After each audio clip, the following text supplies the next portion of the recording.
We just have just a clarification. So there is the utility billing public hearing. I did update that in all the websites and everything this morning. I just wanted to make sure that was noted. For motion to approve the agenda with the one addition of the delinquent utility public hearing that has been updated on the agenda. I'll make that motion. Motion and second. Second. Motion second. All in favor, say aye. Aye. Opposed? Motion carries. We'll take us to public comments. If anyone has anything they'd like to discuss that is not on the agenda, please come forward.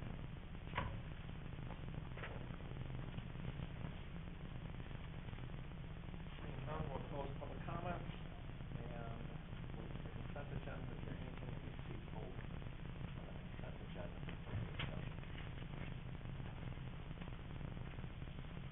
If not, I'll look for a motion to approve the consent agenda as presented. I'll make that motion. We have a motion. Do we have a second? I'll second that. A motion and a second. All in favor, say aye. Aye. Aye. Opposed? Motion carries. That will take us to the delinquent, to dispute any delinquent utility billing. I'll look for a motion to open the public hearing. I'll make that motion. We have a motion. We have a second. Second. Motion second. All in favor, say aye. Aye. Aye. Opposed? Motion carries. We are open for disputing delinquent utility billings. If anyone would like to come up and speak to it, now would be your opportunity. So this is just to give you a background, this is delinquent utilities as of May 31st, 2018. So anything that's delinquent, this is the opportunity for residents to come in and dispute those. Otherwise, they will, if they are unpaid by the end of November, they will become assessed to taxes.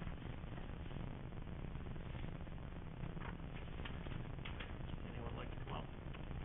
Maggie, did you have any email disputes over email? I did not. Okay. Seeing none, we'll close the public hearing. I'll look for motion to close the public hearing. I'll make that motion. Motion, do I have a second? Second. Motion second. All in favor, say aye. Aye. Opposed? The public hearing is closed. That will take us to 7A1, or should we? We might have to move that one. We'll have to move that. We're waiting for a representative from the Sheriff's Department. So we'll move to 7A2. So, or 72. So benefits. So over the last few months, we've been talking about employee benefits, just discussing kind of 2019, how kind of the history of our benefits and kind of where we're looking to go in 2019. In my memo, it's just kind of a repeat of what we've discussed in the past, kind of our history, what we're currently covering, and kind of what the council has discussed moving forward. Some changes would be just a change in the health insurance premium algorithm, kind of how the city is covering premiums. Life insurance would stay the same. That's 100% for the first $15,000. The city does cover that, and then the employee is able to cover anything additional. Dental insurance, we're looking at just changing the algorithm on that. It's that formula that what the city cover, what percentage the city will cover, and what percentage the employee will cover, and then adding long-term and short-term disability. In the past, we've just kind of talked about how over the last 5 years, the number of employees has increased, and the dynamic of you're seeing more employees that have families. We've also been discussing changing to a high deductible plan with a health savings account.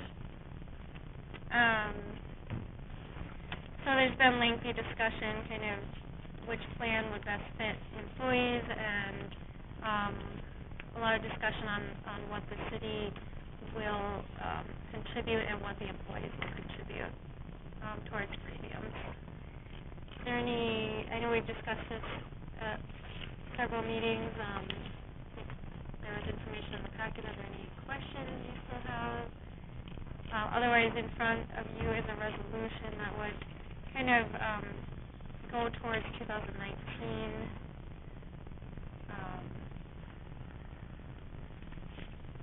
So that is an option if you're ready to, if you feel comfortable. Is there any clarification, any questions from Maggie? So which plan is it that we're accepting? So so in the packet there was 4 plans, and the plan that we decided was the high deductible plan with it's $2,800 per individual and $56 for family, with 100% coinsurance after you meet that deductible. Yep, so that's the plan that we've been comparing to with other plans, or 3 other plans.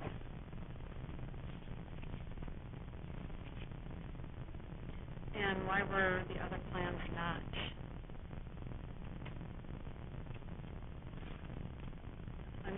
So I first want to pick out which plan we're talking about. So if you go on Obviously, the page- current plan that we have is not acceptable, right? And if we were to stick with a similar plan, it would actually change slightly. It's not, like if you look on page 86, that would be the $2,500 deductible with 60% coinsurance and a $50 copay. So that would be if we stuck with the similar insurance that we have now. Otherwise, there's the 2,000 deductible with, I believe that one is actually 2,000 single, 6,000 family with 80% coinsurance, and that was an HSA as well. And then there's another one that we were looking at, which was 2,000 again with 100% coinsurance, but that one also has a $6,000 family deductible. So those are just ones that we've been comparing against for the last few months. So are we to set a percentage that we are going to pay the premiums, and then the employees pick a plan? Are we choosing? I think at the last meeting we decided that the plan that we were going with would be that the $2,800 With 5,600 100% coinsurance with a health savings account. So the one that we've been looking at and comparing against others, like that, I think that's the one we decided, or that was the understanding was the one that was the final decision to go with. And then when you are looking at premiums, is that including what it's probably going to go up in 2019? Because I've heard it would be big. It's already including that. So if you, the rates are on page 86. For 2019? Yes. Yep. Okay. All right. And that coincides with these numbers right here in these little boxes. So page 86, are we on the page? I'm on Oh. 7 now. All these little boxes here, I'm assuming that's this plan. Yeah, yep, that's the one that's in gray. Yep. That Okay, is the plan that we've been talking about. And so then you have 80, 90, 100%. Those are the premiums for 2019. That would be, yep, what the city would possibly contribute towards family. The percentage, so... Because we already agreed on paying 100% employee premium, and we're trying to figure out, do we want to pay 80, 90, or 100% of dependents? Well, so you agreed on that at the work session, 100%. Well, I think we For can just always... the employee. For just the employee. Then it was discussion on the dependents. Do they cover 80% of their premium, 90% of their premium, or 100%? And these numbers in the boxes are just the dependents? No, that's total, that's, Employee plus dependent. Okay. So the first number I think would be 80%. right. Second number is 90. Yep. And does those numbers include the HSA, full HSA? Yep, if you read there's like a description above, like a box that tells what it includes. Okay, got it. Not the full HSA then. 1,500 for the HSA, or 3,000 for the family. 2,800.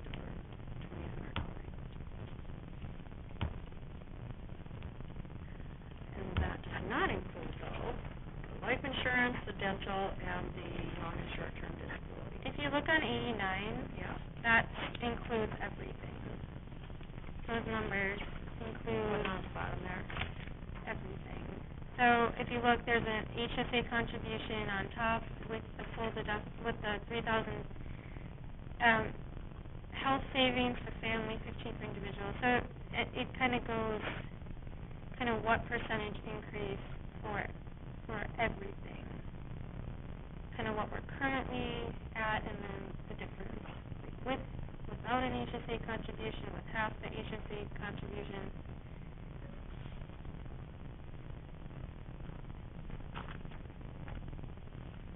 So we're just basically looking at this top portion. And so these numbers are with 100% employee, and then you have 80, 90, 100 on the dependent. Yep. Okay. So, I guess the numbers are.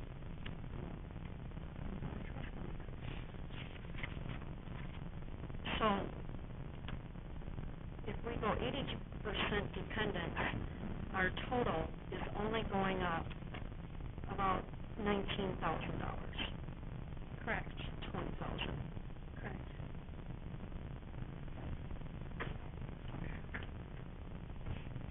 Well, not only, that's a big jump.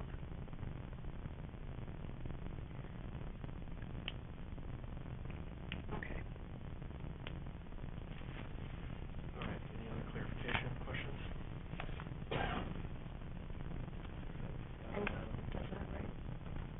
I'm gonna look for a motion to approve the resolution, but I'll need that motion to include what percentage for family, and if there's an HSA deduction, what that would be for individual and family. I'll need that included in the resolution, 10-22-18-38.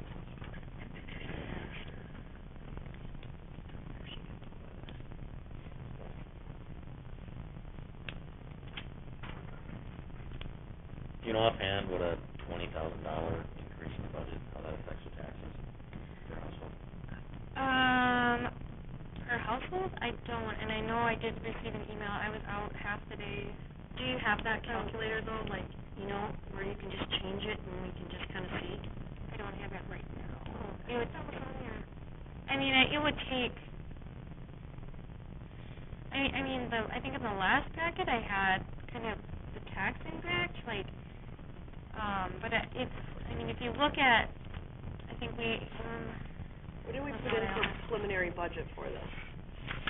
So the total budget, I know in the last meeting I had. So if you include the general fund and the enterprise fund, I don't know what the 20,000 would be, but it's a $2,526,000 budget. So I don't know, like. How many houses do we have? How many units? I remember it was 860 a while ago. It's a little complicated because we get LGA, we get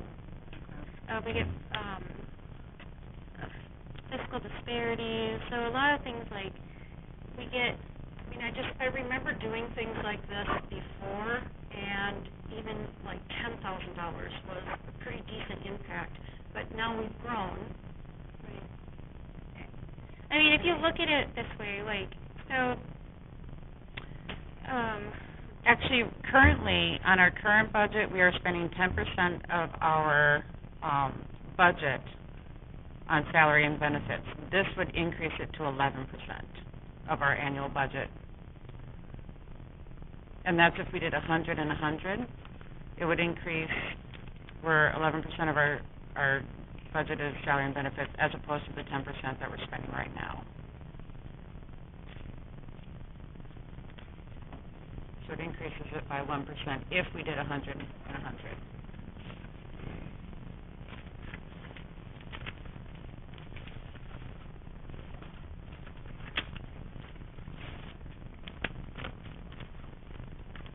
Looking at what we approved for the preliminary budget for this line item. We already, did you put it in at, was it like? I put it in at the highest, so because 100 for 100 and 100. 100 so that we can reduce it based on what, Right, so you probably put it in at like 66,000. yep, For the preliminary. For the preliminary. Right, right. Yep. right.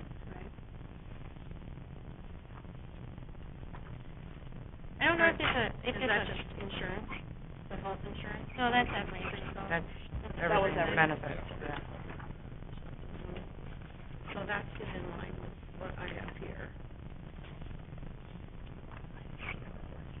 Benefits are 24%. All right, All right, let's see, no, I'd like to make a motion for resolution 10-22-18-38, including specific percentages. All right, well, I'll start. I'll make a motion to approve the proposed, healthcare with an HSA, the full amount, 3,000 family, 1,500 individual, 100% in, employee, 80% dependent. Is that for dental also, 180? With the 3,000 contributed to HSA and for, family and 1,500 for individual. Yep, and the long-term and short-term disability. All right, we have a motion, do we have a second?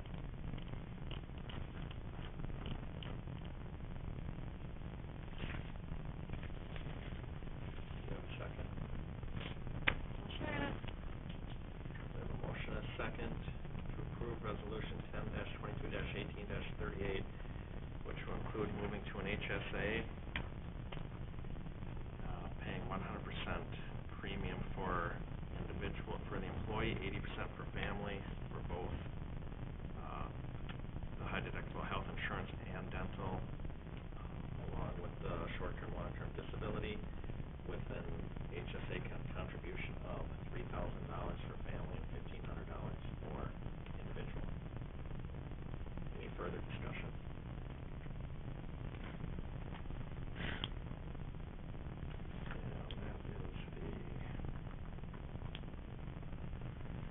That would reduce our current by 7,000 that we put in the preliminary budget. I think it's important to support our employees with benefits, and then I kind of was thinking the 80% so that if, we can make adjustments, and if we want to change it in future years, if we feel that we want to provide more benefit to the employees. But we did lose a couple candidates and employees to not having adequate health coverage. And that's why I think the 80% is a little low.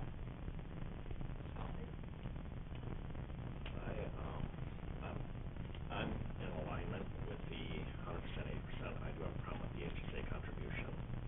I think with the 100% and 80% and that 3,000, 1,500 contribution to 44.8% increase, and I think that's too much, that's too big of an increase.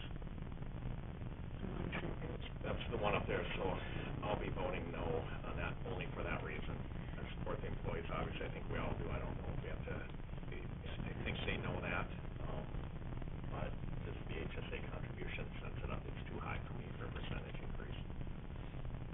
What would you support? What number do you think is appropriate? Half that, budget a half. Half of what?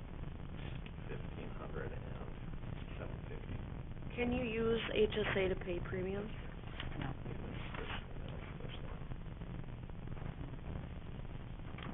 The last page, but do we have a motion, any further discussion on the motion, that we have on the table?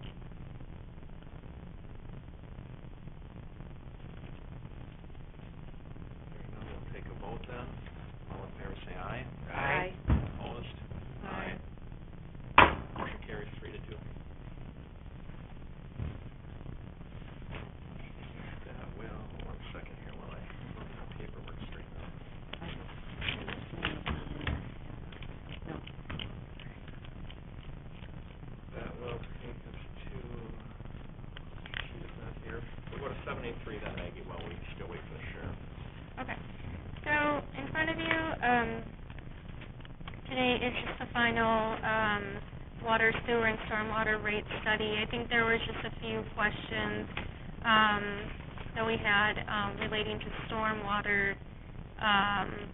when ABDO came to present the study. So staff has worked with ABDO to kind of get the correct information. I don't believe it changed anything too significantly. I think it had originally had, some, like, projected projects in the next maybe 3 to 4 years that was, up to $200,000. And I think, that wasn't completely accurate. So I think we do need to start saving for, some stormwater improvements in the future. I just want to bring that page. I'm on the right one. I think originally it had $200,000 in for capital, but we reduced that a little bit, because it wasn't as significant as we thought. There are some improvements, as I said, that need to be made to a storm line that kind of cuts through town. That kind of is our main feed for stormwater to the river. But, so we just got to start kind of preparing for that in the future. But, otherwise, everything has relatively stayed the same in the study. With that, I know ABDO kind of explained that it would be, for water and sewer, it would be about a 3%,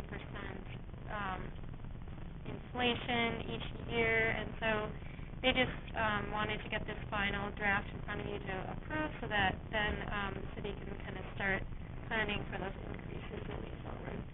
So we're not approving an increase, we're just approving this. You're just approving this study right now. Yeah, increase onto that and then change it to you. Okay. Right, any other questions on the, rate study? Then I'll look for a motion to, approve the utility rate study from, ABDO. Second. Motion is second, any further discussion? All in favor, say aye. Aye. Opposed? Motion carries. All right, we'll keep going, then we'll go to, 7B1, please. Wastewater treatment plant, pre-treatment fine screen.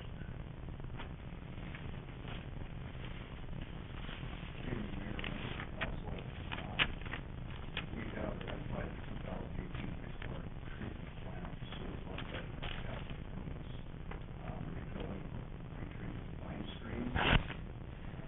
Including both major points to accomplish that rebuild. We'll also include the cost of on-site technicians and trucks. This piece of machinery is built by Clarkson. Cost of these items are proprietary to the piece of equipment. So, we had $20,220 identified in the 2018 CIP for this project. And the actual cost after we got everything together, manufacturer and on-site technician costs is $12,776. Public Works would actually be doing the rebuild of the screen, along with the technician being on site to assist. We find that's very helpful the first time that some of this treatment equipment is coming due to be rebuilt. We did the same kind of thing with the removal and replacement of the aerators in our aeration basins. We had a contractor there that assists Public Works the first time. The second time, we were now pulling up all that work ourselves. So I think it's very important to have something there the first time it's pulled apart. Probably the next time, won't be necessary. Certainly, if there's any issues, as they get into it, yeah. So with that, staff is recommending approval of the bid from Clarkson for Public Works to do the actual work. Clarification, questions for Greg on this? I'll look for motion to accept the quote from Clarkson in the amount of $12,776 with Public Works staff doing the rebuild. Motion, and second. Second. Motion, second, any further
Well, You with can't control what happens, you know. But there's a lot what of we new. just did on the last one, it's only $1,000 difference.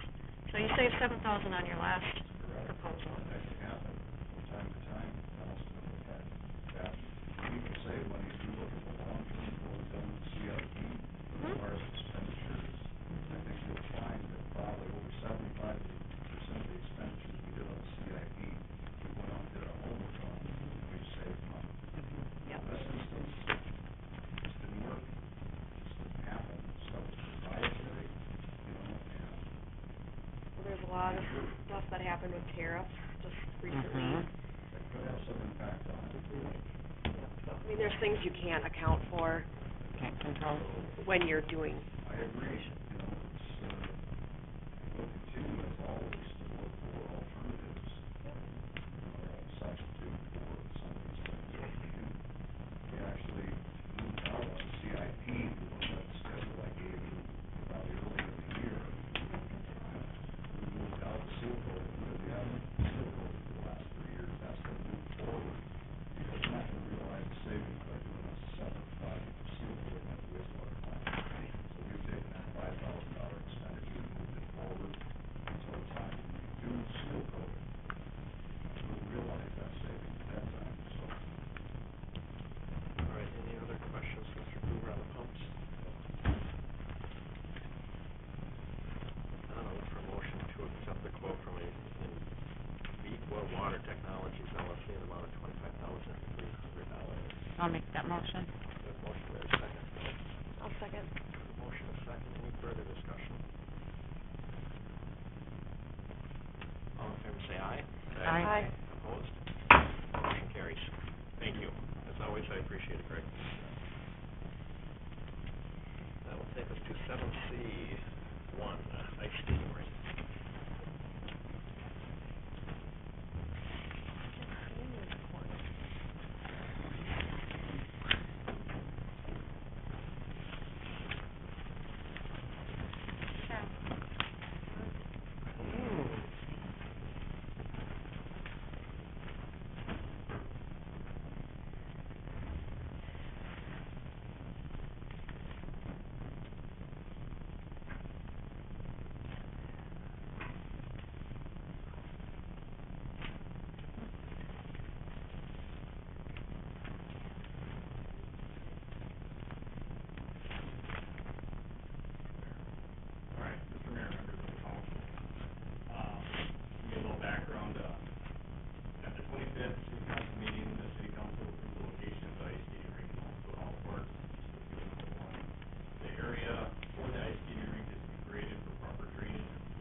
all of our staff plus engaged before. Staff did receive 2 quotes. We were able to get one other quote doing a little less work for this year. If we just wire in the warming house that we had, with the current light that we had when the warming house was at the creamery. Just the wire in the warming house, AME Electric will wire in the warming house for $2,300, and A1 Electric will do the same work for $6,357. The light on the warming house alone will not be the light enough to light the entire ring, just probably light the quarter to a third.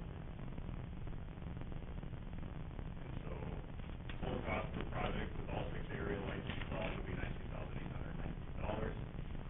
Without the 6 lights, if we want to wait, then next year get another quote. It would be just wire in the warming house and do the grading, it'll be $7,430. Staff is proposing the head and excavating to the grading to $5,130, have AME Electric do the electrical work in the amount of $13,262, and both work staff do the trenching for the footings in the amount of the holes $1,500, making the total cost project $19,892. Park improvement fund is $2,000 in capital fund. I got the diagram. The little black dots are the lights. The yellow square box there is the warming house, and it will come and pull power from the concession stand. On the front page, Kyle, you have the electricity at $14,762. That's including the $1,500 savings quote with staff. I kind of lumped it into one. Oh, got it, okay, and you separated it out. That's separated out on the back in the page. Yep, yep. That's your, okay. Will this be done this year? Try. No promises. Depends on if we get a nice warm November and snow holds off a little bit. We could probably get it done this year, but So are you just banking it up like you have in the past with a liner? Or, we're just gonna do grass. We're not gonna do the liner. If you flood the hockey rink right, you shouldn't need a liner. okay, and then is it like banked up? It'll be banked up. So when they grade it, it'll be, we're not gonna haul any material out. Right now, there's like a 1.5 foot slope towards the east. We're gonna regrade it. They're going there with the dozer. They're gonna regrade it, kind of banked on the side, but hopefully not make it seem like it's a, if you look at it, you wouldn't realize like it's a bowl, kind of with the contour of the land and everything. And I'm gonna have them grade it, so then it'll slope slightly towards the middle to a tile line, which will plug when we want to flood it, and in the springtime, we'll pull that plug, and so it doesn't sit stagnant all summer long full of water. Okay. And it'll drain out just for the natural drainage is. Okay. And then just the lay of the land, what's this, the yellow thing is the warming house? That's our little warming house that we have currently. So in the future, I'm hoping that boards will go up then and be, and then is there room out there as far as, because I know it gets kind of swaley down in there, and is there room that you could extend this for figure skating? Because, We could potentially, possibly, a little bit to the north, we could probably extend it a little bit, or,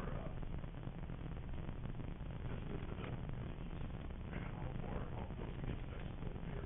That's Right. that's gonna be filled in when they actually grade it. Right. So we wanna, currently there's water kind of sitting in the drainage area right there, so I'm kind of get big along with this. because typically just for safety, it's not good to have hockey and figure Oh, yeah, skating over here. separated. So I'm thinking that in the Kinda like future, how Watertown kinda does it that way, where they have the hockey rink, and then they have another little section just for safety. yeah. Yeah, there's potential where we can have it, granted, as long as nothing like to the north of it, no other amenities will put in on that side or anything like that. There's definitely room. Okay. Any other questions? I'll look for a motion to approve the construction of the skating rink, a total amount of $19,892, which include Henning Excavating for $5,130, and AME Electric in the amount of $13,262, and then there'll be some additional costs from the city mayor, $1,500. that motion. Motion, do we have a second? Second. We have a motion and a second. Any further discussion? All in favor, say aye. Aye. Aye. Opposed? Motion carries. Actually, along with the next meeting, but, the light pole for out here at City Hall, would be a good time to do that as well. I got a quote on that as well, but I'll bring forward good to you guys, I think. Now, I'm gonna cross my fingers again, we can have something. I really wanna skate here. All right, that'll take us to C2, Maggie Holiday Tree. Figured out this is one.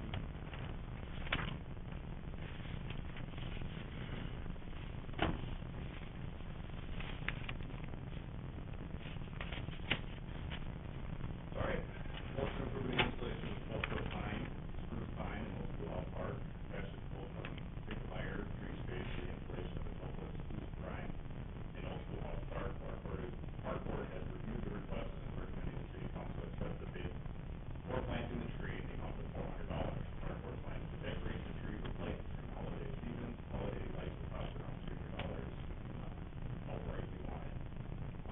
The tree will be planted in that playground area, Old Schoolhouse Park, next to the old public works building.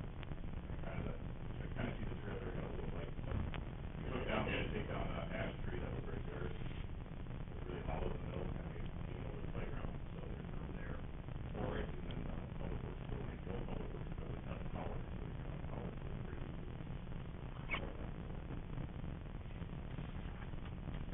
Any questions for Kyle?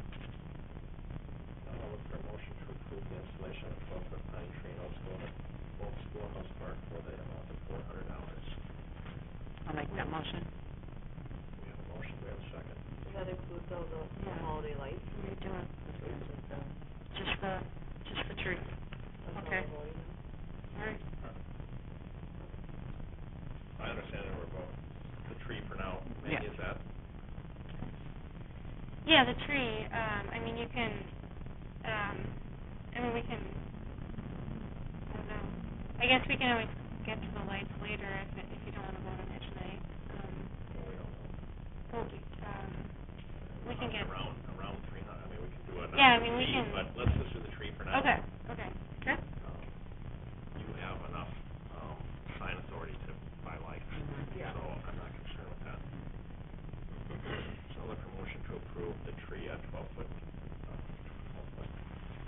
I'll make that motion. Was it a 20-foot tree? 12-foot. 12-foot tree, thank you. 12-foot tree in Old Schoolhouse Park for $400. I'll make that We have a motion. motion. Second. We have a motion, second. Any further discussion? All in favor, say aye. Aye. Opposed? Motion carries. Thank you. How many more could you get? That's pretty cheap for a 12-foot tree. Very good price. Maggie, are we gonna table and pull this off the agenda, or do we go on without, Commander Cheetah?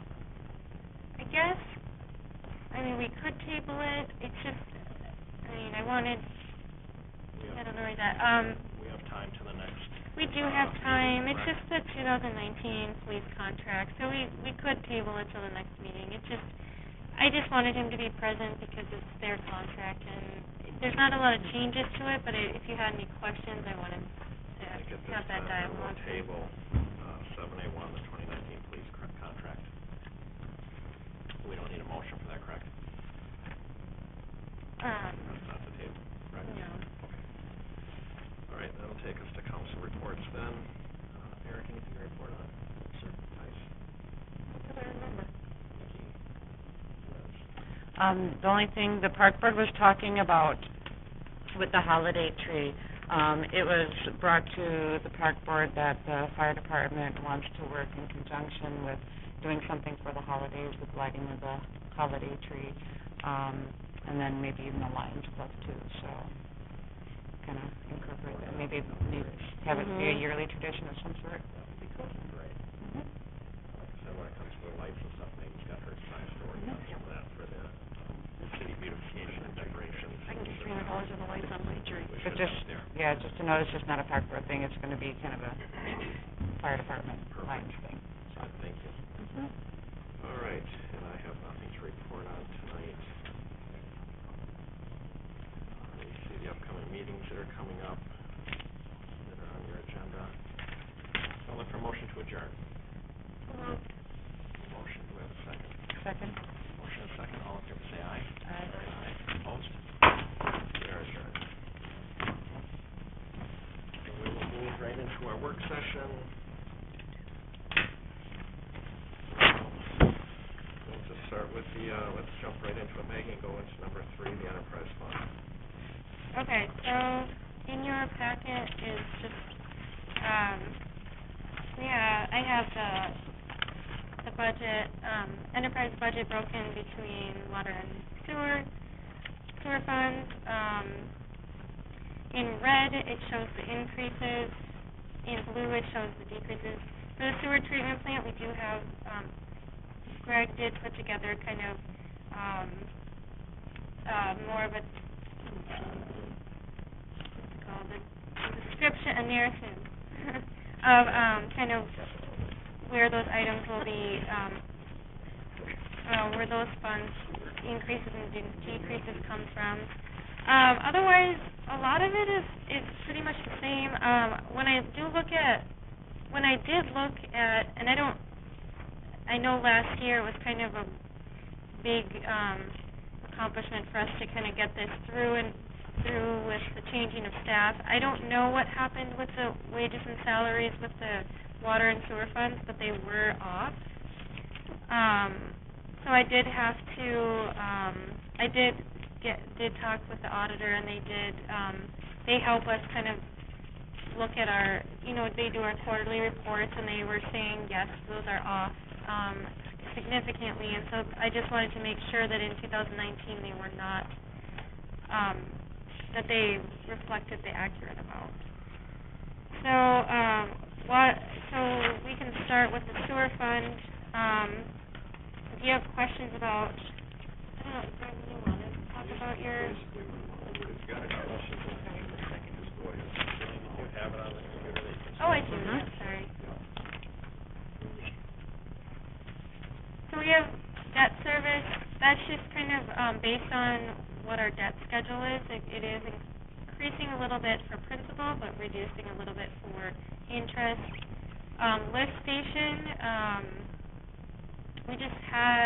we reduced our capital outlay by $15,000. That was because we had to do some maintenance this year. So we were able to reduce that. So sewer lift stations goes down by about $15,000.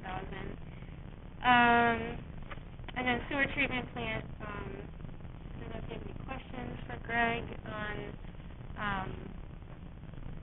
we did see a little increase in chemical and chemical products. That's because we have, We're expecting to see, we're pretty sure we're gonna get an increase or a decrease in our phosphorus limit. It's gonna be reduced from probably 1 part per million to 0.6. That's what we've been told, dealing with the MPCA staff. So that'll mean additional chemical to do that. And then we have provided another chemical. We have started using another chemical for digestion. Seems to be helping us a lot. And also pitch fly control out there, which is always a continuous battle. So those 3 things are increasing the budget by that much. the overall sewer treatment plant, we did see a reduction, for about $24,000. Okay. Wages and salaries again, there was I can't really explain what happened with the calculation, but it was off, and so this will be reduced, again, based on the discussion we had tonight, based on employee benefits. I'm sorry. The sewer treatment plant? Oh, yeah. Section? Those numbers don't seem right to me. So Well, we went. Chemical and chemical products were going up $6,000. Yeah. But Telephone, we're going up 400, so we're at 64. But we went down 30,000. Oh, maybe that is right. Maybe that math is right. Yep, the math is okay. I'm sorry. It just doesn't seem right to me. Okay, I'm good. Sorry. So where was I? under the sewer, most everything stays the same, just some adjustments in the wages and salaries, and then, Benefits going, if we just approved a 44% increase in benefits, how come our benefits are going up 100% for this? What are you talking about, Mike? well, you have to, Sewer on the benefits, employee it- benefits? it's based on like what percentage of, okay, so we have 3 employees that have, that are taking out the sewer and water. And so based on what percent, cause I think they're 25, Public Works is 25%, Janelle I think is 33, and so based on how, it gets split up like that. So has that percentage changed? No. Why 100% increase, or near? I mean, the employee benefits includes health, dental, long-term and short-term, and life. Yeah. So, I can get you the breakdown of that, I'm just curious on. yeah. I'm assuming this year in 2018 it included all the same things. Right, it didn't include, long-term and short-term. Okay, so that, So life is the same, but, so that's. but then also the health benefit, The new health benefit. the new health benefit. Just doesn't it seems too big of an increase, but. I we'll have to can, look those numbers closer. I can confirm that. I can get you the breakdown of that. Okay, thank you. Yeah, it hasn't changed, it seems a big increase if the percentages haven't changed, but. And what were you saying about wages and salary? I don't quite understand So- why that jump. Well, so the I don't know if it was like because when I came in last year I don't know if just because we had a shift in admin staff during the budget season if our numbers were just off for some reason and I didn't catch it, but there was we budgeted really low for water and sewer wages for some reason. And I don't know why, I think it's like a $11,000 difference, from what it should be, because when I talked to, Abdo about it, they're like, your numbers are way off for this, and I don't know what happened there. And Some of the studies. that was in because they're reviewing our funds right now, so. Let's just confirm those are right. Double check on those, but. Okay.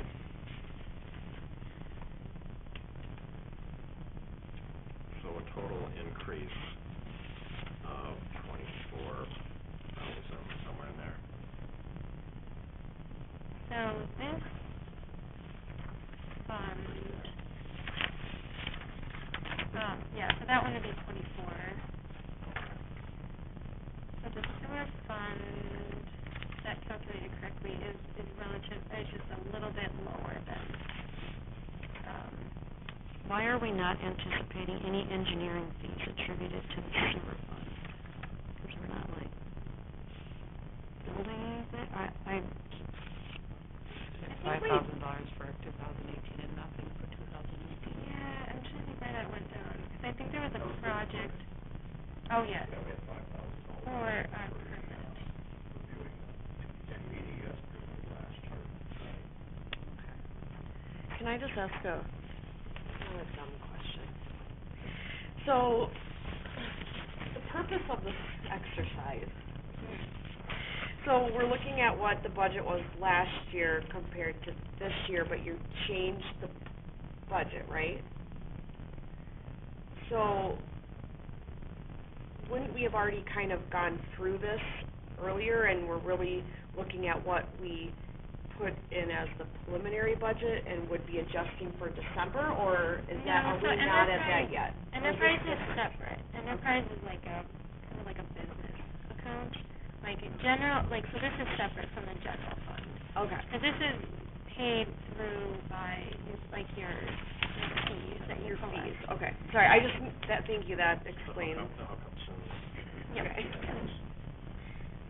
Makes sense now.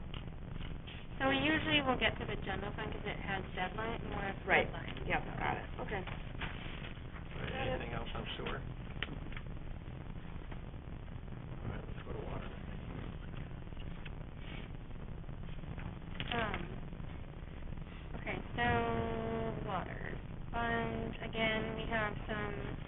our principal and interest that we're projecting for next year. We do have an increase in water treatment facility. Oh, I didn't include this here. Did I put that number in, or was that? The big change in the water treatment facility is $100,000 for capital outlay. That is, when we did the CIP, there's a few things that we really need to start focusing on, one being rehabbing well one for drilling a new well, and then another would be, probably first priority is getting the third filter in place. Third gravity sand filter, because right now we're pretty bottlenecked at the water plant, supplying the tower. So that is why it went up that much, so. And I think that, okay, so we have water treatment facility. Otherwise, I know in the future we are going to have to start looking at some improvements to the water tower, but I don't believe that's 2019. We have well 2, which stays the same. And then, again, the general line items like wages and salary and benefits. I will get a breakdown of those benefits, but for you guys to look at. But otherwise, most of it stays relatively the same. Water meters, we just have an increase in housing going in, and so that gets reimbursed. So we pay for it, and then we get reimbursed, because builders pay full cost for what those meters are. But we did see an increase, so we did have to budget a little bit more for that. Because of some capital improvements that we have to make with the water treatment facility, we do have a bit of an increase in the water budget. But I think that a lot of those items were included, or I know most of those items were included in our rate study, and so so that when we did that rate study, it includes kind of these increases that we need to make each year. But that isn't, This one, I think that, so is that the 73,773 from 2018? Yep. That's just that section, right? That's just that. Yep, okay. That's why I went up and considered all that, okay. Yeah, I would like you to kind of look at that benefits if you could, just so I can get a little bit more of an explanation on the benefits of salary. Any questions on the water?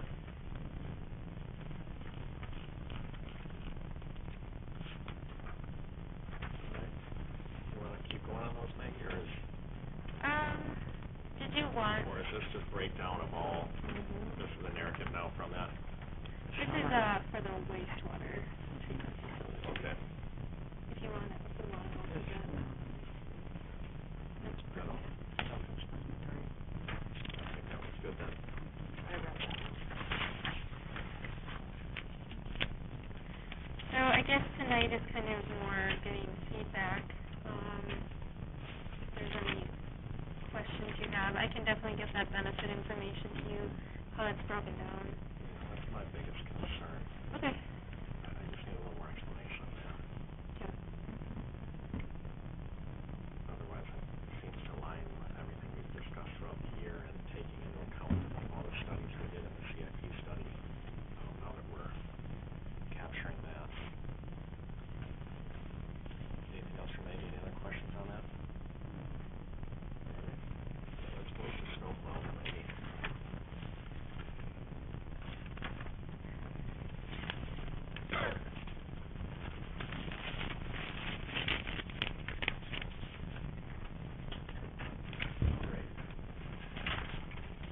A little background. Following the September 24th workshop session, Mayor City Council instructed staff to get more accurate numbers on what a new plow truck would cost and what a used plow truck would cost. So, the new plow truck, pricing a new dump truck is separated in two different price categories. The cabin chassis is priced separately from the plow equipment and the dump box. The cabin chassis, Staff received 2 bids on 2 different models of cabin chassis, one being a Mack and one being a Western Star. Staff selected these trucks after contacting surrounding municipalities and Carver County. A large majority operates Mack trucks due to their reliability and resale value. Both of the prices are through state bids, so they can't be priced any lower or any higher than what the state bid allows. Through the state bid, the city receives a 38 to 41% discount on the truck. The Mack truck, the state bid price came in at about $98,000, might be a little less than that now. $98,675, and if we were to pay retail price for it, if any one of us were to just go and want to buy a Mack truck, it'd cost us $159,000. The Western Star is a little bit lower, came in at $94,371.99, and again, if we were to go to buy that, it'd be $152,882. As per Minnesota rules, the city will be required to pay the sales tax on the cabin chassis. There's a reason for it, I can't remember off the top of my head right now, but with the Mack truck, total price with sales tax is $105,698, and the Western Star, total price with sales tax is $100,506. Now the plow equipment. Staff received a quote from Tollmaster Truck Equipment to build the remaining portion of the truck. Tollmaster will mount the front plow, belly blade, rear wing, tailgate sander, backup cameras, brine tanks, stainless steel dump box, control equipment, etc. Staff selected this company, again, after contacting surrounding municipalities, and found a large majority only operate Tollmaster equipment. Every single person that city staff contacted couldn't say enough about Tollmaster's reliability, production, and customer support. The company also is located in Litchfield, Minnesota, making it easy to get to in case the truck needs to go under for repairs. A large portion of Tollmaster's equipment is supported with 5-year, 3-year, and 2-year warranties, depending on the piece of equipment. All of Tollmaster's equipment is state bid pricing, so the city will not have to pay sales tax, and the city will not have to pay sales tax on this equipment either. This equipment is top of the line, so it'll save the city as the equipment ages, because repair costs will be low. Also, by having top of the line sanding and chemical equipment, it will reduce the amount of salt the city puts down while providing safer roads in return. So a quick little breakdown of the quote. So stainless steel dump box, about $11,148. Strobe lights, spotlights, and brackets, about $4,000. Front plow, rear wing, belly blade sander, electronics and controls, about $74,000. Brine tanks, box vibrator, and pull tarp, about $4,000. So the total over, there's a few other little installation prices and everything in there too. I got the specs if we really want to go through the pages of specs, but the total price for Tollmaster is $112,162. So if we went with the Mack truck and all of the Tollmaster quote, it'd be $217,857.11. The city also looked at used plow trucks, done a little research in regards to purchasing a new plow truck. Staff contacted a few dealerships and found that overall inventory for slightly used plow trucks is very low. Most plow trucks are equipped with a front mount blade and front mount wing with no brine tanks. And because of the current conditions of most of the trucks, the city would end up sinking more money into the truck than what the truck is actually worth. Also, because of the age of the trucks, most of them don't meet the emission standards that today's trucks do. A few other considerations, talking with other cities and everything, and their rotation of trucks. Watertown just got rid of one that was in 1999, so that was kind of on a 20-year rotation. But this being the one plow truck we got, I just put it on a 15-year rotation to avoid costly repairs and to maintain a high trade-in value. So we also see an increase in fuel costs and repair costs. So an average annual cost for fuel and repair would be, it's hard to say, but $10,000 a year over the course of 15 years. First 3 years, the repair costs will be low and will start to increase as the truck ages. Also, warranty will prevent the city from having to pay for repairs within the first few years of having the truck, if there are any. Repair and fuel costs will also vary depending on how much the truck is used.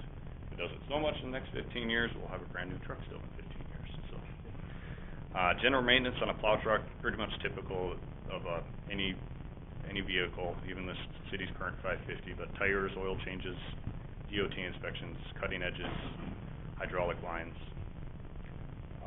Cleaning and preventative maintenance is important to making sure the truck operates at its highest potential, 365 days a year. Also keeps it from breaking down when it's needed to the most.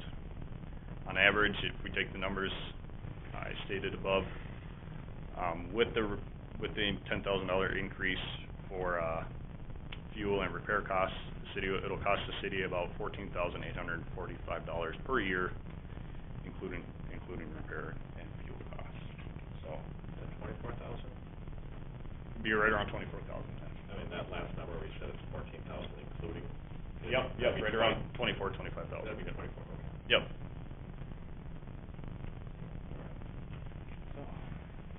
So is this a truck we'd be able to use all All year. round? You would use it for everything, instances where you could have already used it this Absolutely. year? That was in the last few weeks here, we probably could use it a handful of times. Today, hauled all the trees, so it took about 4 loads with the 550, we could've done it in probably one load with the dump truck, so. Digging out, we dug out the playground equipment, the playground edging and everything, and we got a big pile of black dirt sitting there that needs to go somewhere, and it'll take about 20 loads with the 550, and I'll probably take 5 loads with the dump truck, so. And outside of the city logo, there's nothing more that would need to be put on? Even the city logo, in that price, the city logo is included, so that price is the price that the truck is gonna cost. No additional safety lights, nothing else? Nope, that is all on there. I even included the sales tax and licensing and everything. Okay, so here's my question. I have lots of questions about this. So of course, we probably would just, because we didn't budget for this, and if we were gonna do the snowplow year for next season, so it'd be 2019, 2020, we did not budget money Yeah, so we've been. to include any of this. So how does that even work? So we have been talking about options, so, one would be pay cash. We do have some money, I think it's like $700,000 or $800,000 in our capital right now. We don't wanna, we just wanna pay it straight up, we could do that. Otherwise, I think, with this, like, long-term looking out, we could bond for it. I don't know if we would bond for it just by itself, but you can do, like, if we had another project, we could combine it with something else and bond for it and make payments for, probably be 20 years, that's pretty standard. I mean, right now, we do budget $20,000 a year for snow removal, so we could just maintain what's currently in the budget and pay for the bond through that fund, without increasing, like, our taxes or anything like that. So, it is something that we've been looking at for financing. So we do have a couple options. I think, I know our next discussion is kind of our long-term financial, like, considering doing a long-term financial management plan, and that would be kind of part of that, study is just kind of, okay, what would be the best, like, with the funds that we have, you know, the reserves that or the investments that we have, can we even, you know, use that money? So, I think there's options if we want to get started. I mean, there are options if we want to get started on it. I think, Kyle, you said it takes a few months, like 8 months. About a year. A year to get this ordered and So we'd have to buy it now for next season. Yeah, that's why it's in front of you right now. I know a couple other cities, like Watertown ordered their truck in February or January, they still haven't had it yet. And then, Montrose, too, they just ordered their truck in March, they don't have it yet either. They're getting the plow, they're, you know, days away from getting it, but I wanna make sure we have it, it'd be nice to have it in August, so. So we're budgeting $20,000 for snow removal, and how much are we using? Well, that's the tough thing is, right now, I mean, some years we don't use it all, and some, like this year we've gone over. So, just because of, we haven't even had this part of the year snowfall yet, and we're over. So, I mean, this would also give us a better understanding without kind of guessing each year. Like, we'll be like, okay, this is what we're budgeting for, we own the truck, this is our staff time that's going towards it, whereas like, Because we're already right now, paying we're- staff time, correct?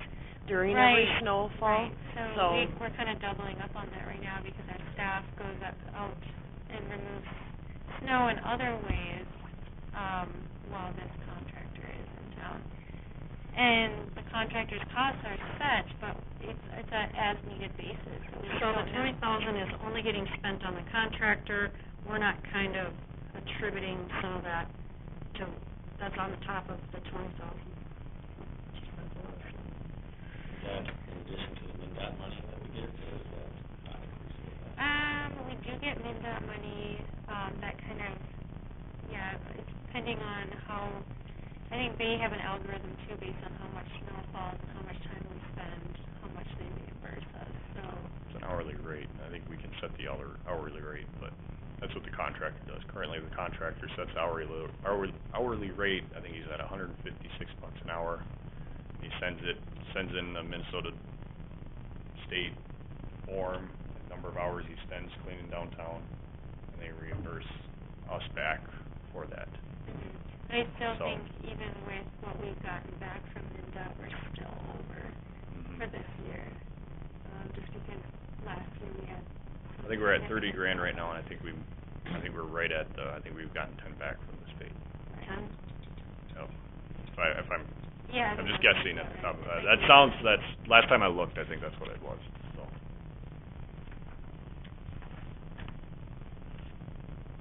Yeah, I feel like we, My thought, I think we should pursue this. I mean, I think we should start looking at some finance, I mean, if we can't make it work, we can't make it work, but I think we should look at and get some better ideas. Can we bond for this amount?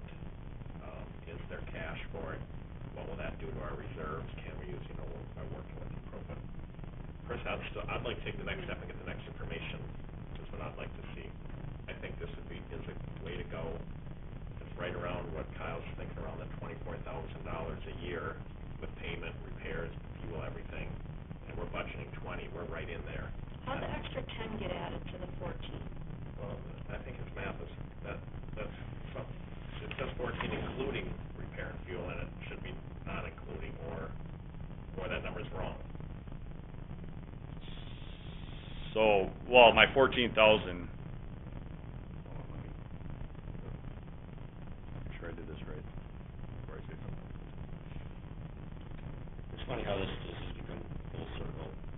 My first 2 or 3 years in the council, something I wanted to see done was snow plowing, and every time you brought it up during this time of the year, it was not cost effective. And all of a sudden now it's cost effective, and I don't know what's really changed in our community since then. So, change in philosophy, or? I agree, and I've kind of heard that same thing as, we're only paying $15,000 a year for someone, why would we, buy a truck, but it was just being told that. We never did the exercise and did the math and really showed it, and now I think because I was always thinking the same thing for years. I've been told the same thing, it doesn't make sense. Well, we did the math a couple of years Now ago. these numbers Didn't make sense. seem to We only make had sense. one employee back then, too. I'm sorry? We only had one employee as well, so. And then to understand now that you're going out every snow and you're doing work too, so that's additional where that would be included in these numbers. The flexibility in our response time would be huge. And you can use the truck year-round. It's not like it's just gonna sit and not do anything. It would be used for other city. Which saves a lot of work, which saves them a lot of time. So what, So is it 14 or 24 a year? It's 15,190. I took, I had a lower rate when I first did it. I think I had, How can 250,000. that include the fuel and the repairs? So I took 217,000 plus 10,000 divided by 15. We have $15,190 a year. Over 15 years. So you're saying it's only gonna cost you $10,000 for the 15 years for repairs and maintenance? A year. it's gonna So then cost you would have to- $10,000, say $10,000 a year, this is So then you'd have to add it to, you'd have to add 150,000. right. Yeah. So you had 217 plus 150,000 and divided that by 15? So just get the price of the truck and then add 10,000 to it. Right. So is that, That Well, makes they- sense to me. If you, okay, so if you take 217,000 divided by 15, it's $14,000 Yeah. a year, right? now another 10,000? So add 10,000 to that, so it's Oh, right. $24,000 a year. Mhm.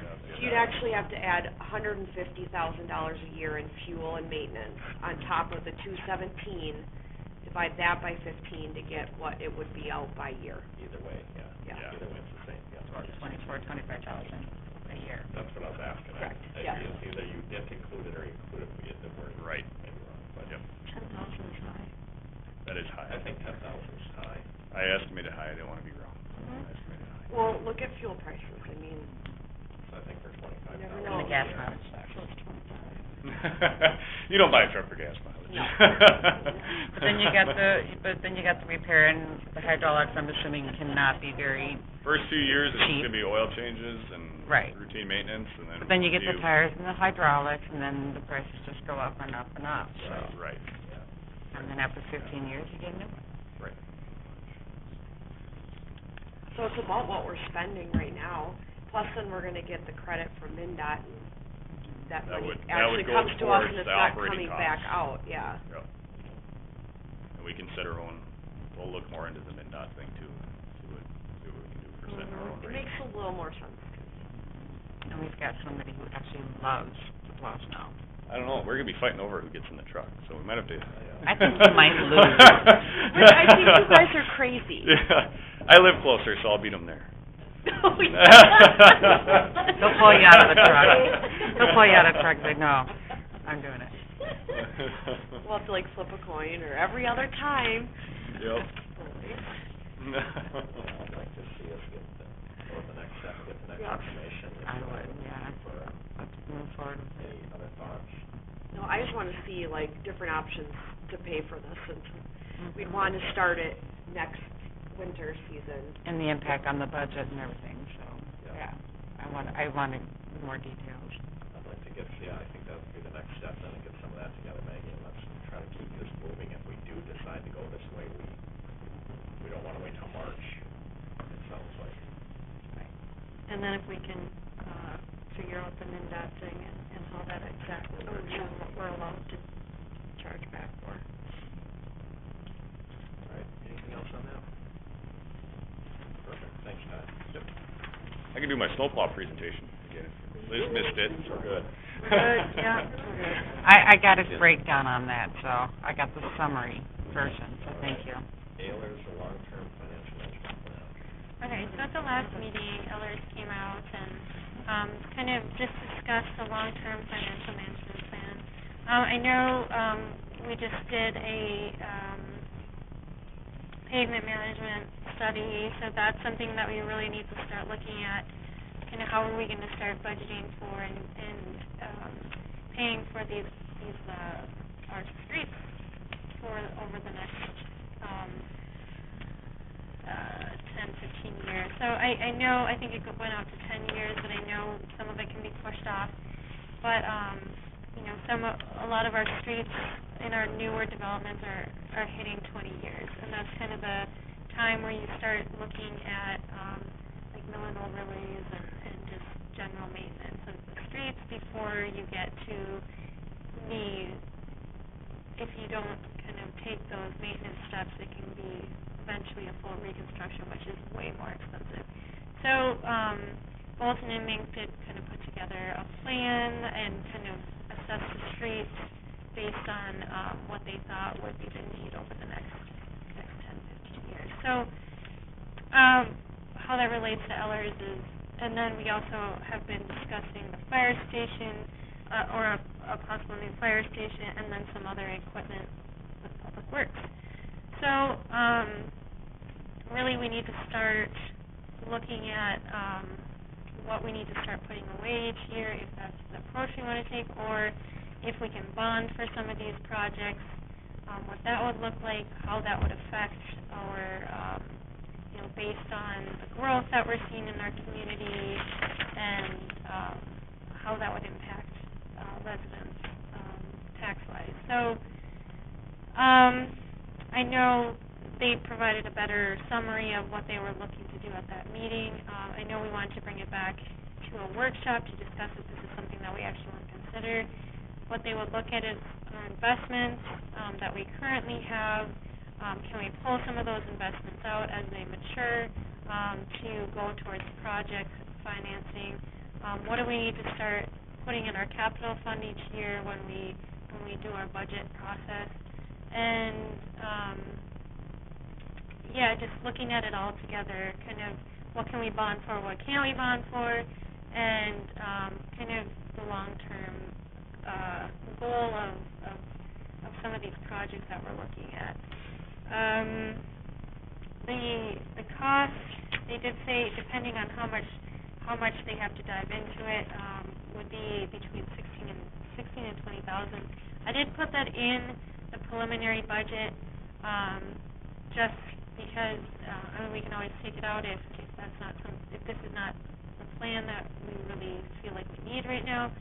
But just wanted to let you know that it is in the budget, if that's the route we want to go.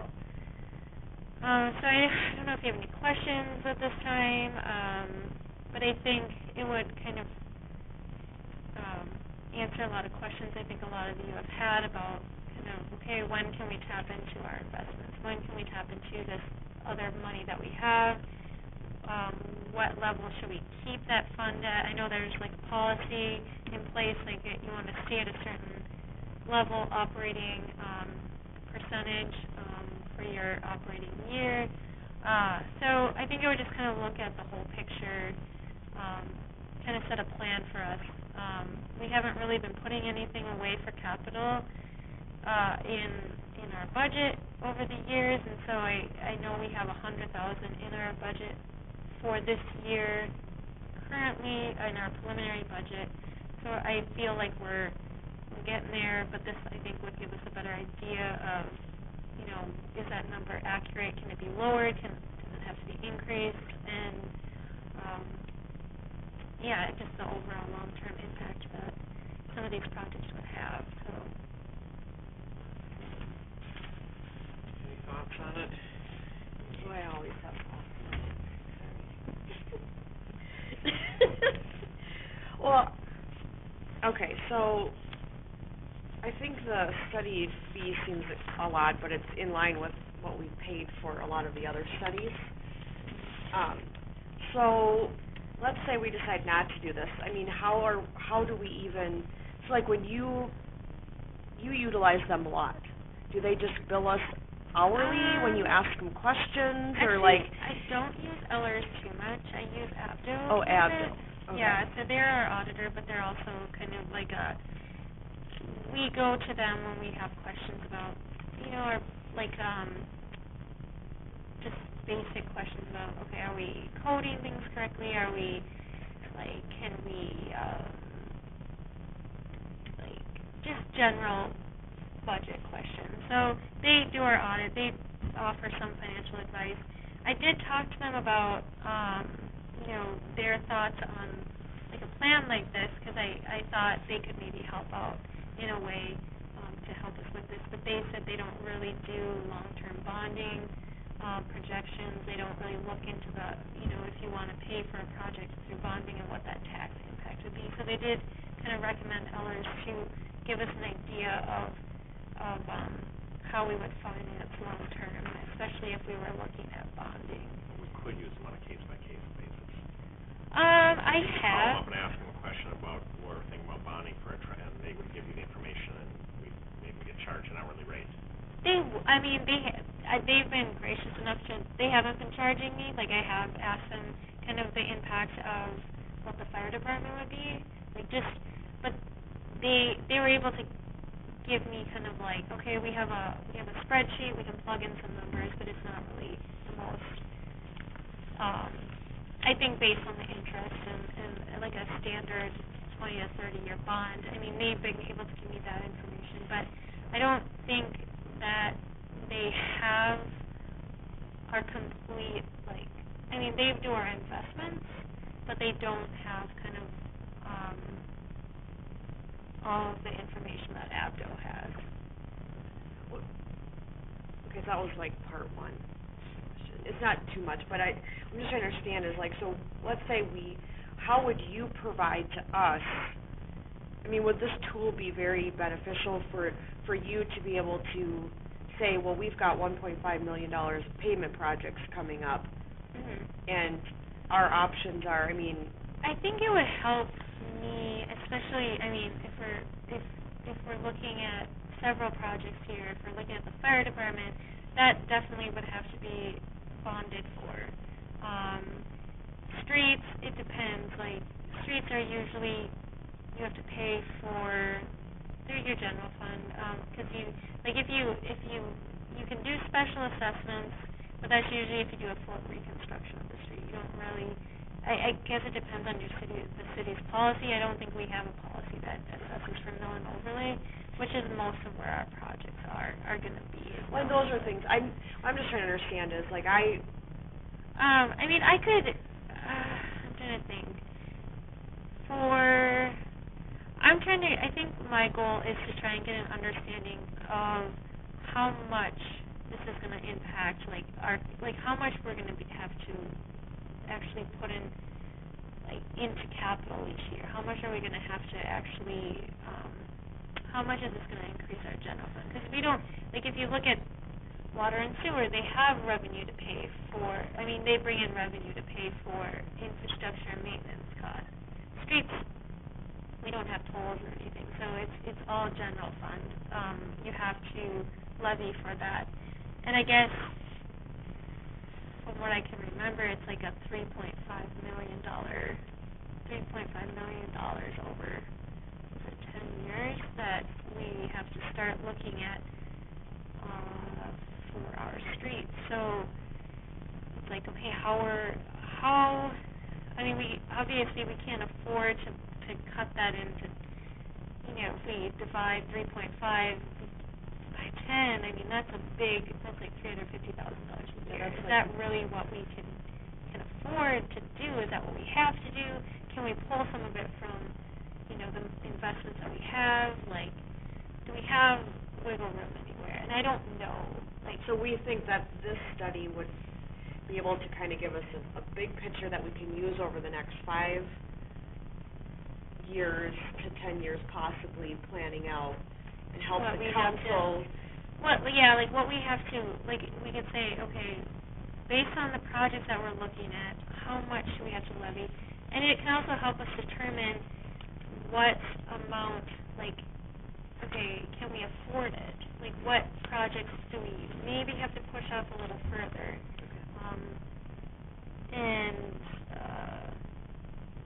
So I think it would, like they said, with our investments, this year they've made $25,000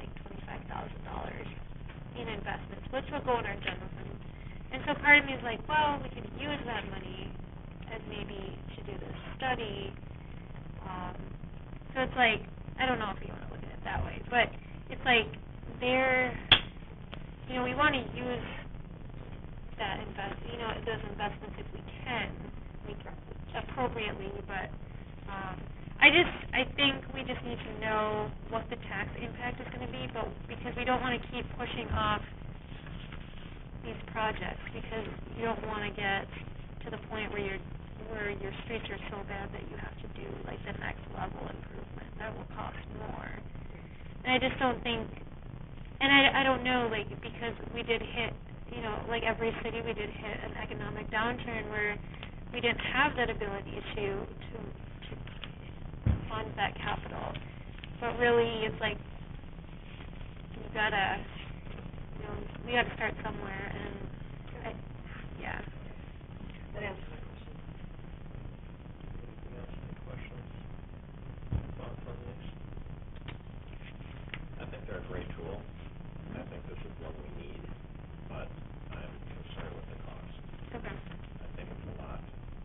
I'd like to see if there's any way maybe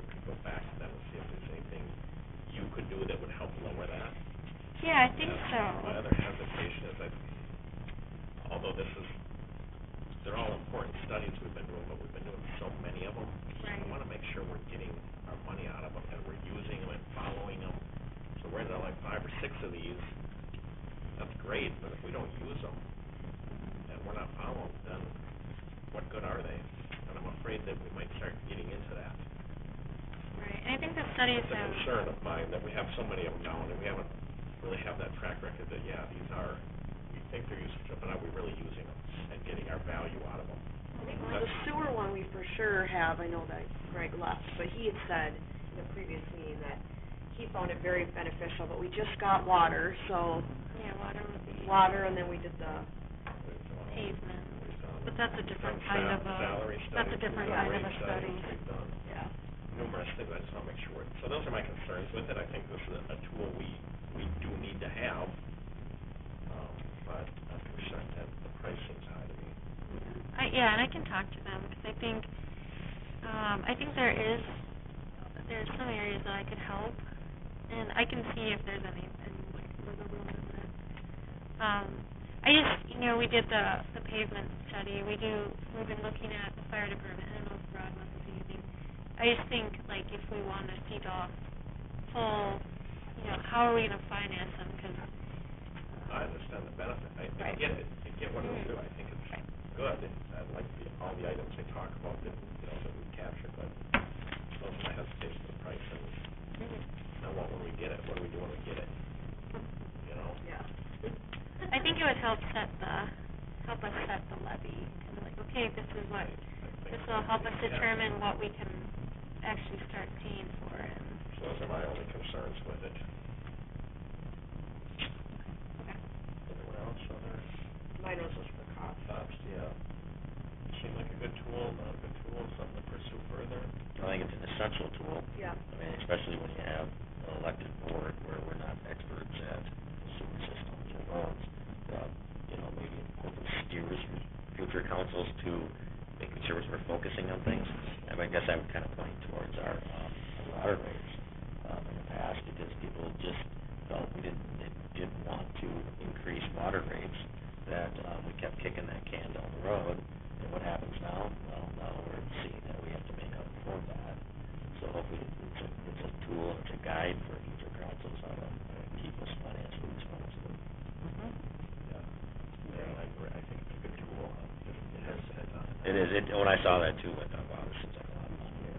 I'd like to see what we can do, see if we can work. I'd like to see, can we use some of our reserve, can we use some of that money that we've have in investments and not affect our bond rating, because he did say that we have a really good bond rating, and if we do take a hit on it, that actually does a lot, creates a lot of more things. So then if we did have to bond for some of those road projects or something, that could really affect. And if we have big items coming up, Yeah. a fire station or what it may be, I don't know if they're big bond items and we wanna keep that double A rating, so. Yeah, I'd like to see if you can maybe see what you could do to help lower that. Anything else? All right, thank you. Let's go to parking pad materials. Okay, so I did include the current,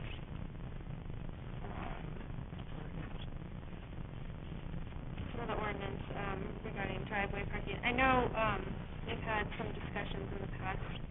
I know we wanted to bring this to a work session to see kind of what the future of this code would be. If we're, as you know, we do have a lot of people that have gravel parking pads, like, what is it, where do we want to see that? Like, we just had some discussions, we did make some changes to parking pads, but, kind of, I guess, I talked to the city planner, he just kind of wants some guidance, like, moving forward, I think there's been some discussion about possibly allowing crushed rock or gravel as a parking pad surface, so I think staff is just looking for some guidance right now as to, is that something that the city is looking to go towards, or are we gonna just stay with what we have? What has the planning commission, what has the planning commission said? Because they're the ones that proposed the change to Originally? to the ordinance. Right. And I know there's been a lot of discussion, and it keeps coming to council, but has anyone ever gone back to the planning commission to talk to them about changing it and I think- discussing it and getting more clarification on what they meant by certain things? Well, I don't think we've done that. I think John has kind of been like, well, if we're gonna go down this path again, we're gonna bring it back to planning commission. Maybe, I think he's looking for kind of direction from the council if that's what we're actually gonna do. Right. I think that's Minimum 5. Yeah, because, this just keeps coming up to city council, and I'm like, when has this gone back to the planning commission? So my, I think it's like, does the council want to send that back to planning commission to review it? I don't mind a joint meeting. Yeah, I wouldn't well, mind a that's what joint we'll have meeting. to talk about, if we wanna have a joint meeting with him, do we wanna send it back, and then what are we gonna do? So my understanding is, the planning commission never changed it from gravel to, cement or bitumen, it No, always it's been that way for They never really- made that Always change. been that way. Right. So the concern is, there was always that language in there that said, it must be cement, tar, Bituminous, or- concrete, or brick pavers. Yep, and then somewhere it said in there, or at the administrator's discretion.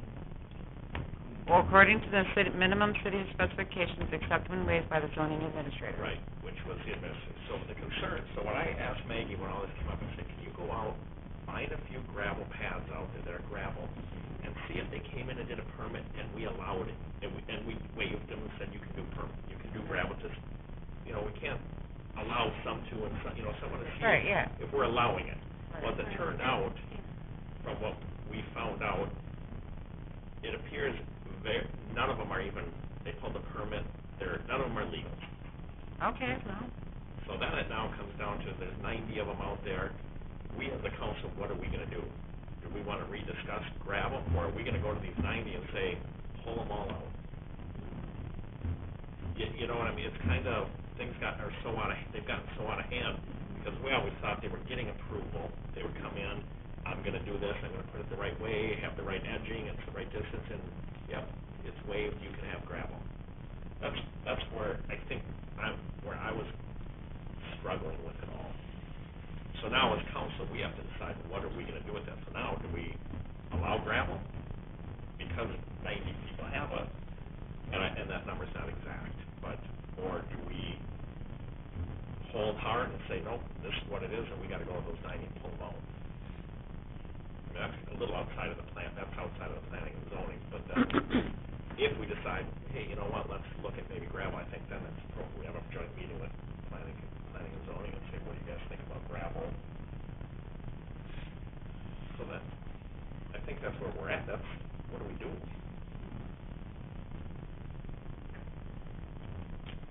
I'm for discussing, seeing if gravel could be an acceptable, what are the benefits of not having it as gravel? Like, why wouldn't you have it, what are the drawbacks of? I would say and it's the really. one thing that the planning commission said is that, the reason they didn't want gravel, because we asked about that at the joint meeting, and the reason they didn't want that is because, most gravel areas are not maintained, so then you get the grass growing in it, and you get the weeds growing in it, and it doesn't look nice, so that was one of the reasons they did not want the gravel. The same can be said about almost every paved path I've seen. They're cracked and they have weeds growing up through, almost every single one of them. Pavers too. Yep. Oh, yeah, I get on pavers all the time, but yeah.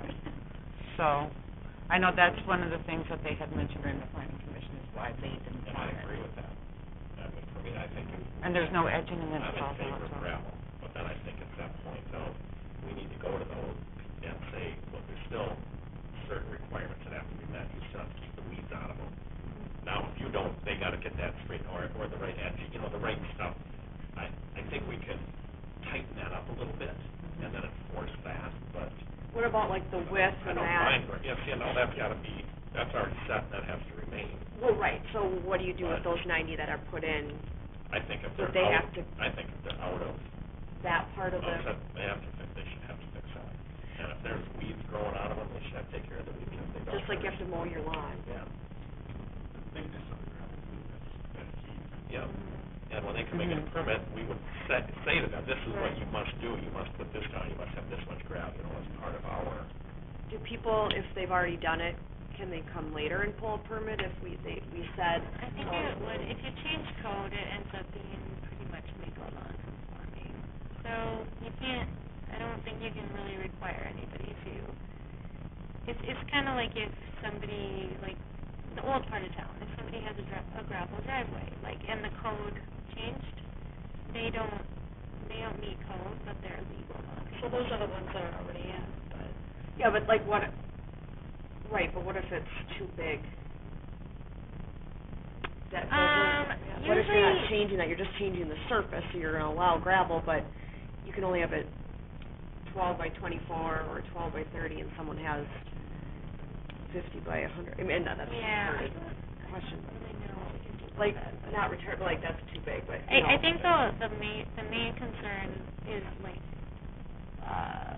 lot coverage, like that, I think, is that what you're talking about? Well, Like any of those other things than just the surface, like, would people still have to then make adjustments, but they could have gravel, but to meet the I think other. we're gonna have to look at those and decide on it. To me, it seems you would have to, if they're over lot coverage, or if it's too wide, or it's not in the right spot.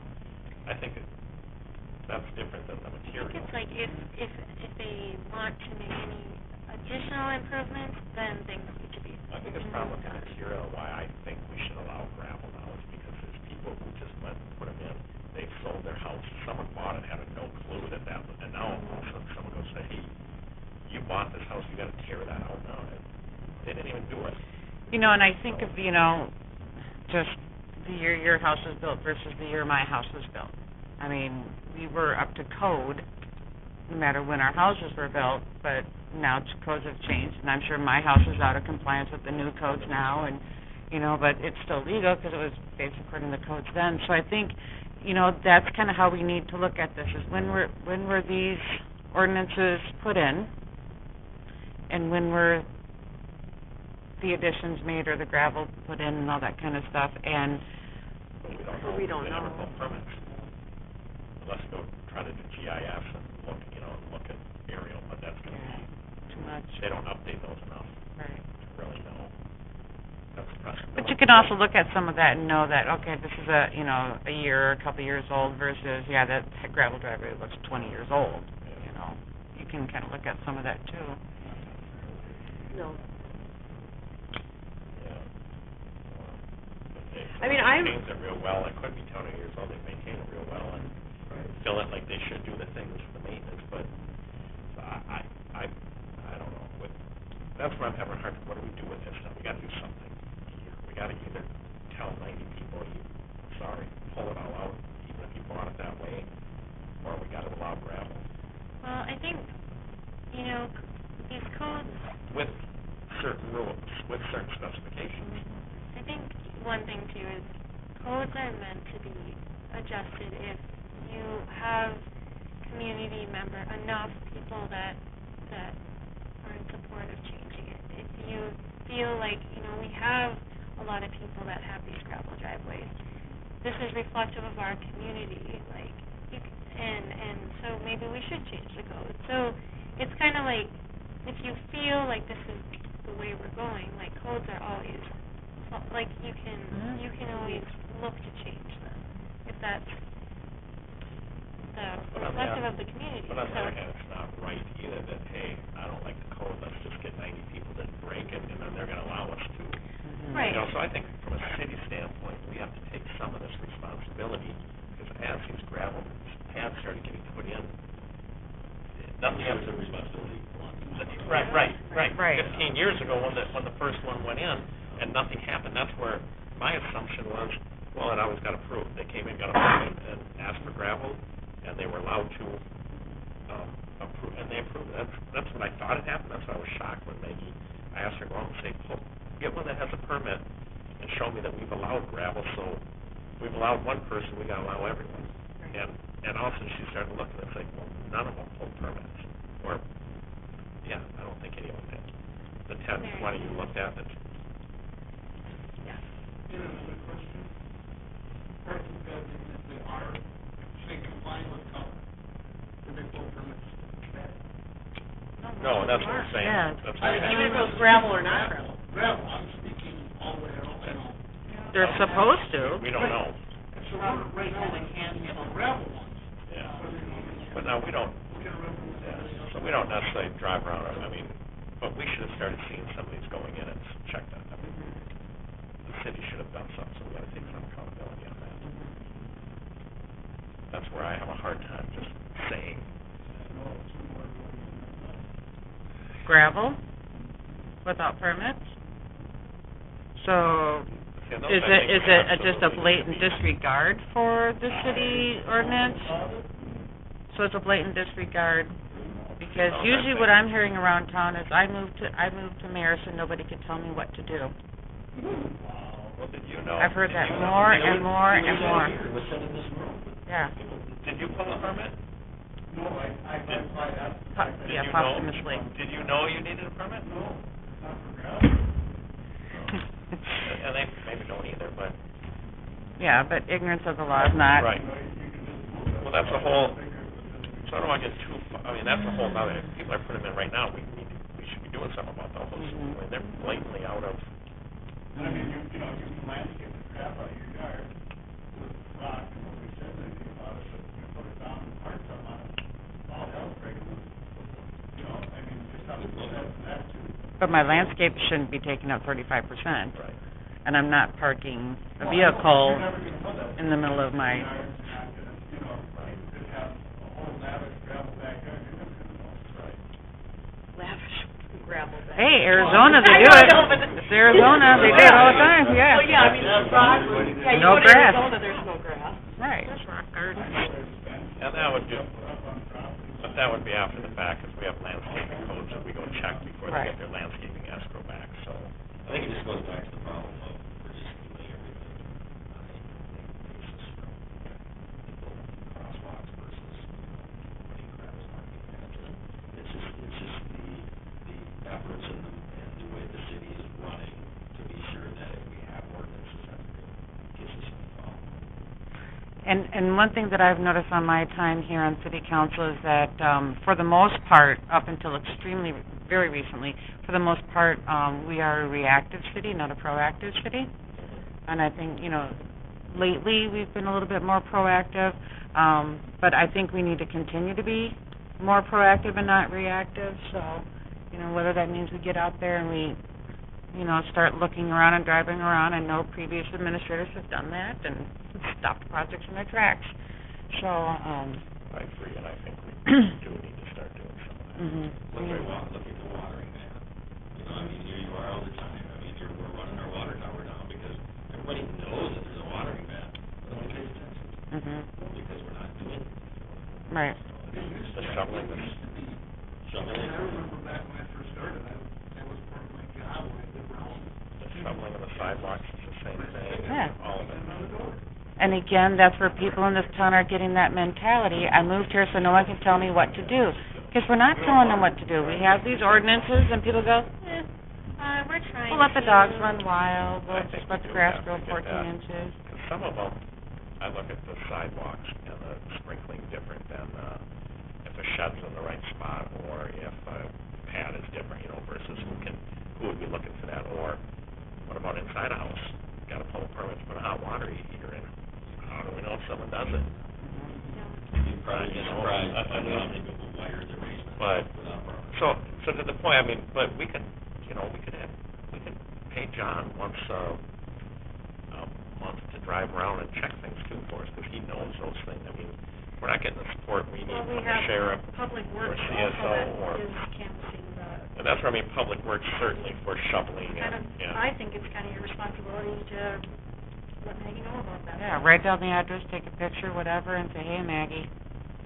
And I think that They should haven't be another, shoveled. I mean, going over the whole enforcement, I mean, I think we should talk about this at another work session. Yeah. We're doing, But that's the way it should be. That's the way, Right. it should- yeah, Dumpsters, that's the way we should be doing it. I agree. Garbage in yards, garbage in yards. That was part of our job, was to pay attention. Yeah. Yeah. Relate to the administration. it and be good with it after that. Right. Well, and, you know, now you guys got phones, you could at least take a picture and then text it or email it to Maggie or Janelle and say, hey, check this out, I you know. think we should sooner than later have that discussion on a work session on what are we gonna do, how do we structure this? Right, And, because there's a lot of different things, and who would be responsible for what, and right. would it be Public Works' responsibility to be going out measuring a height of a fence, you know, or maybe not, but I think we should get them all, get the list of everything and see who, and if it's no one, then we'll hire someone But I to think do we it. should Or- also, like, make sure we're letting people know. I mean, I know there's We've been been some trying stuff to- in the newsletter, and I've seen some things on Facebook. So I think it's just continual education, because I think we talked about it before. We don't want to go out and be like, okay, well, now we're going to Okay. enforce everything, and we Yeah, haven't for 10 but years. we talked but- about that in March, going and shoveling someone's driving and charging them, we didn't do it all year. Now, when we get into Right. November, and I have no problem doing it. Absolutely. It's starting the season, and if they're not shoveling and they're supposed to, Public Works has to go do it, we charge them. And I just didn't want to do it at the end of this. Well, A- no, but a- like, a responsible posting on home- Facebook, it's coming up to... Yeah, I mean, I think we've been trying to do, like, like, different formats, like, we've been doing newsletters, I just got us on Instagram and Twitter, Well, so I'm let's not get too trying- much off topic from the gravel conversation, but. yeah, so I'm trying to, like, put that stuff out there more. maybe No, I we think should you're do right. a I'm not joint, saying you're not. I just... Right. And I want you guys to know, it's not just a mayor problem, it's, all over. Like, small cities have struggle with this, because we don't have the staff, and it's tough, and people take advantage of that and just And play. many cities that have the staff, it doesn't come before council, council rarely knows about it. It's set, staff takes care of it, and they take care of it. They charge them, they shovel it, they clean it up, whatever. It doesn't come to council, oblivious to it. Yeah, 'cause the We got the ordinance rules, is there and we're the it's enforced. policymakers. We've set the policy now, you know, so. Other cities, it doesn't come to them. I mean, I'm not a fan of gravel, but you know what, I am a fan of, if 90 people have them, and you pack the council chambers with everybody saying that, you know, we want them, there wasn't anybody here that was there that day that said they didn't want them, I guess, I can accomplish I mean, I think we have to address it, I mean, I just maybe we have to be loud, and I think gravel looks better than grass. I'd like to have a joint meeting with, Some parts are grass. I think we should have a joint meeting with the planning, the zoning commission and see what their thoughts are on the gravel and what Can can we we make get sure set. that the residents know that we're having this joint meeting so that we encourage people to come to the meeting so we can hear what residents' thoughts are too on the topic? yeah, and I mean, you're obviously, if you choose to go through this process, you're gonna have to have a public hearing. Some of those, and that's where we would have, that's where the residents Okay, that's get where to it is. come in, Yeah. or they should be contacting any council member on their own. Typically, a meeting, council said, isn't for public opinion at that point. Right. It's done. That's We're the hearing. we're represented, they should have reached out to us individually, or as a group, but a little off topic, but are we gonna try and settle my conflict before the new year, before there may be new council members and everything coming in that don't know what's going on?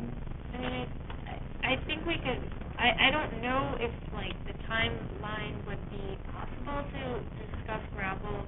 I mean, we have planning commission in November, we'd have to do a public hearing probably in, like, the quickest would be December to have a public hearing. your extension's set, so you have that, but as far as could a new council come in and they decide they don't want gravel, that absolutely could happen. Right. Find out who's running and where they stand. I'm just thinking that, they're not caught up on everything that they can read up. And that's why there's still Yeah. a majority, you still need a majority vote, and so hopefully some of that stuff doesn't happen, but Lots of things too, so that we're ready to go in spring and do what we have. yeah. So are we in agreement, meet with planning and start getting their thoughts on it? And then, on a side note, Maggie, based on the conversation, I think we really have to get on a work session about our our enforcement, and what are we gonna do, especially with winter coming up. Start shoveling. And I know there was a discussion at a previous, work session about, like the November through April on-street parking, we were supposed to look at the ordinance, and all it says is you're not allowed to park on the street. We're looking at getting new signs Okay. that will get, we're looking. Because the ordinance says 1 inch. Right, so I think what we're gonna do is, we've looked at what other cities have done with regards to signs, and just like, we can stick to our ordinance, but have the wording a little bit different. So we can enforce it, because a 1 inch is not, I mean, it's hard to be like, oh, that's 1 inch, then I can take people. We're gonna do, I can send you the language that we're looking at. It's, we've been looking into what would work Good. best, and I think that would be the Let's keep route that, to go. let's keep that moving. That's gotta get done. And then I think, yeah, putting in the newsletter, at least the education about, we're gonna have to start getting people to shovel. Right. Because these kids are walking in the middle of the street because people are not shoveling. I mean, and granted, there are some streets that don't even have sidewalks, We don't have. you know? So, you know, ones that do have sidewalks, need to be shoveled. It's bad, there's a car park. Oh, yeah. And there's constant traffic down there, because I don't know how that got broke down, and Oh, they're not having. All right. Anything else on the gravel? No. Then we- The snow, on the snow plowing thing, can we also kind of look at what you're thinking about for wages? Like, is that in this 24,000? Is it gonna be overtime? Because you're gonna have to be putting in extra hours than what you did previously. We about the same hours. No, they'll still be up at the same time. Yeah, because we're here when the contract is. But what about a differential pay, like if you're out at midnight, 1 o'clock in the morning to get that snow cleared? We budget overtime, a certain number of hours of overtime, that's all figured. That's all figured into what? Us doing the snow removal. We already have that. Right, because now you're gonna be doing Widmer's job and your job. Right, but we'll be doing it more efficient. So our job right now is I come in and I pretty much follow them and I'm salting behind them. Then someone else is following the parking lots and that sort of thing. So some of we're doing kind of the same, the parking lots, alleys, stuff that kind of, so we handle priorities. I would still maintain that you're gonna be spending more hours than what you did. Well, he's gonna be driving a big truck as opposed to the pickup truck now. Yeah, but you're eliminating all of Widmer's trucks and their equipment. But he's, every How one, long would they run? with one pass, he clears it and salts, versus 3 passes to clear it and a pass to salt. Okay. So, all right, we are adjourned.